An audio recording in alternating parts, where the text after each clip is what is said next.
Ini tentang akhir untuk memulai awal. Tentang alur yang dirancang oleh Tuhan hingga kita semua bisa berjumpa menjadi teman.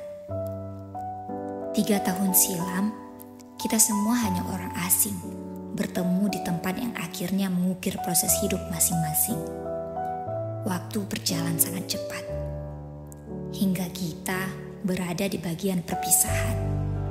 Salah satu chapter hidup yang pasti jika ada pertemuan. Namun ini bukan akhir. Ini adalah awal untuk kita mengibarkan sayap menjadi lebih indah.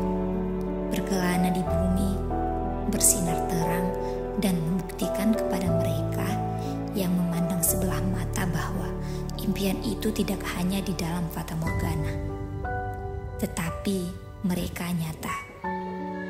Tak apa jika rehat sejenak untuk menyeka peluh yang membasahi dahi. Kita juga manusia. Setelah ini, kita akan berada di realita kehidupan masing-masing. Selalu bahagia teman-teman. Senang sekali bertemu dengan kalian. Dan sampai bertemu lagi di titik terbaik menurut Tuhan.